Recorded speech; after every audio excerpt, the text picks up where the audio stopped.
Salam jumpa kembali para sahabat obor mas di mana saja berada. Pada video kali ini Pro Ekopedia Channel akan menampilkan cerita sukses dari salah satu sahabat obor mas yang menjalankan usaha budidaya hortikultura dengan mengakses modal usaha melalui pinjaman KUR di KSP Kopdit Obor Mas. Sahabat obor mas tersebut ialah Yan Ferius Lelang atau yang akrab disapa Yan, asal Desa Kolidetung, Kecamatan Lela, Kabupaten Sika, Provinsi NTT. Mari kita ikuti kisahnya. Sudah menjadi cerita klasik jika berbicara mengenai dampak dari pandemi COVID-19. Bagaimana tidak, banyak usaha terpaksa gulung tikar akibat pandemi tersebut. Namun, ada cerita menarik yang dilakoni oleh Yan Ferius Lelang yang adalah seorang pegawai kantor desa di Desa Kolidetung, Kecamatan Lela, Kabupaten Sika. Yan Ferius Lelang atau yang akrab disapa Yan, terpaksa mencari usaha sampingan guna menghidupi keluarganya. Yan memilih membuka usaha budidaya hortikultura di lahan miliknya. Yan tidak sendirian membuka usaha tersebut tetapi dengan melibatkan keluarga dan tetangganya. Awalnya Yan mengajak para ibu-ibu yang menurutnya memiliki banyak waktu yang terbuang setiap hari. Dalam perjalanan ternyata usaha tersebut membuahkan hasil yang lumayan bagi mereka pada masa pandemi, sehingga melecut semangat mereka untuk terus mengembangkan usaha tersebut. Namanya juga usaha tentu memiliki resiko. Sama halnya yang dialami Yan, di mana ia pernah mengalami kerugian akibat hasil tanaman cabai tidak laku terjual semua akibat kebijakan lockdown yang sempat terjadi di Indonesia pada umumnya dan di Kabupaten Sika pada khususnya. Yan sempat putus asa. Namun, dengan sisa semangat yang ada ia bangkit dan terus menjalankan usahanya. Baik, selamat siang. Dari tempat ini sedikit saya mau menceritakan berkaitan dengan kegiatan yang sementara saya jalankan, yaitu kegiatan budidaya tanaman hortikultura. Kegiatan ini saya mulai dari tahun 2000 atau sudah berjalan kurang lebih 2-3 tahun. Saya bentuk kelompok di sini kebun tomat. Pertama sekali itu berjumlah 8 orang. Itu lebih banyak ibu-ibu yang saya gabung, saya panggil untuk kerja. Nah, dalam perjalanan waktu itu kami tanam pertama itu boleh dibilang berhasil karena waktu itu setelah panen kami hitung keuangan semua dari hasil panen kurang lebih 2 juta itu, dan pada anggota kelompok dalam hal ini petani itu kami saling membagi keuntungan. Tahun lalu di bulan Oktober, mulai panen di bulan Oktober, saya mendapat kendala karena pada saat itu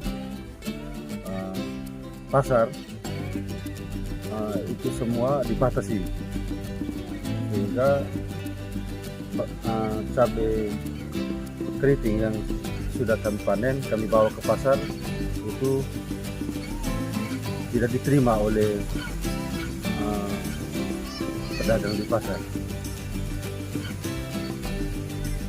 Jadi untuk satu kali putaran panen yang terjadi waktu itu hanya sebagian kecil saja yang bisa menghasilkan uang, sehingga pada saat itu usaha tanaman cabai keriting saya mengalami skor. Saya perhitungkan waktu itu kurang lebih sekitar 18-20 juta. Untuk bangkit kembali dari kerugian tidaklah mudah. Namun, Yan merasa beruntung ketika bertemu dengan salah satu staf pemasaran KSP Kopdit Obor Mas kantor cabang agrobisnis. Bak gayung bersambut, di mana Yan yang lagi berusaha mencari modal usaha dan seketika bertemu dengan sebuah koperasi yang memiliki keunggulan luar biasa, yakni koperasi penyalur KUR satu-satunya di Provinsi NTT. Akhirnya Yan pun mendaftarkan diri menjadi anggota KSP Kopdit Obor Mas, dan mengajukan permohonan kredit modal usaha melalui pinjaman KUR. Untuk melanjutkan kembali saya punya usaha untuk tanam kebun-kebun berikutnya. Nah, pada saat itu tidak sengaja saya bertemu dengan salah satu staf Obormas, Pak Andre. Beliau juga bertemu dengan saya, menawarkan bantuan modal. Yan tertarik untuk mengakses modal usaha melalui pinjaman KUR di KSP Kopdit Obormas karena bunganya sangat kecil, yakni 0,5% efektif menurun. Selain bunganya kecil, ada keuntungan lain jika mengakses KUR di KSP Kopdit Obormas, diantaranya adalah setiap akhir tahun anggota memperoleh dividen, serta pinjaman full diproteksi asuransi. Dalam proses pengajuan permohonan kredit hingga pencairan, menurut Yan sangatlah mudah dan tidak bertele-tele. Ia sangat terbantu dalam proses kredit karena terkait administrasi semua dibantu oleh staf pemasaran KSP Kopdit Obormas. Untuk proses pengurusan pinjaman dana KUR ini di Kopdit Obormas, prosesnya sangat cepat sekali, ya. Jadi saya bertemu stafnya hari itu, selang tidak sampai 1 minggu saya sudah dipanggil untuk pencairan. Ketika saya bertanya ke petugas yang bertemu saya waktu itu bahwa semua persyaratan itu sudah diurus oleh staf Obormas, sehingga saya mengucapkan banyak terima kasih kepada staf yang sudah mengurus persyaratan waktu itu, dan sudah pencairan dan sudah saya pakai keuangan untuk beberapa kebun yang sementara kami kerjakan sekarang.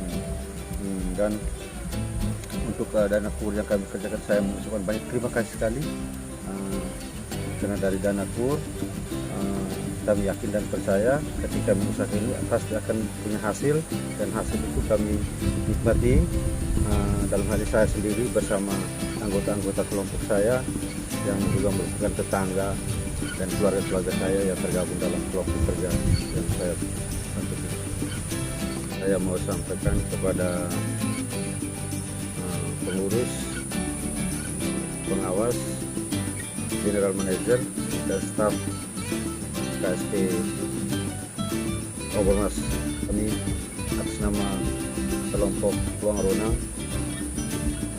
mengharapkan KSP Obormas dengan program KUR tetap berjalan, sehingga ke depan usaha-usaha kami yang berkaitan dengan kekurangan modal kami terbantu. Harapan kami sebagai petani polti untuk KSP Obormas, semoga ke depan tetap jaya selalu. Yan sangat bersyukur kepada KSP Kopdit Obormas yang telah membantu usahanya dengan memberikan kredit modal usaha berupa KUR, sehingga kini ia tidak kesulitan lagi dalam menjalankan usahanya. Kini tidak hanya Yan yang menikmati, tetapi semua anggota kelompoknya pun ikut menikmati hasil dari usahanya yang dibiayai melalui KUR KSP Kopdit Obormas. Untuk diketahui bahwa dalam 2 minggu terakhir ini Yan telah memanen hasil tanaman tomat sebanyak 6 ton lebih dan dijual dengan harga berkisar antara 10.000 hingga 12.000 per kilogram. Hasil produksi tomat tersebut ia jual tidak hanya di Kabupaten Sika, tetapi juga dijual hingga ke kabupaten tetangga yakni Flores Timur. Selain tomat, Yan juga menanam kacang buncis dan pare. Demikian kisah sukses dari sahabat Obormas kali ini, yakni Yan Ferius Lelang dengan usaha budidaya hortikultura. Nantikan kisah sukses dan inspiratif lainnya dari para sahabat Obormas di Pro Ekopedia Channel. Sekian dan terima kasih.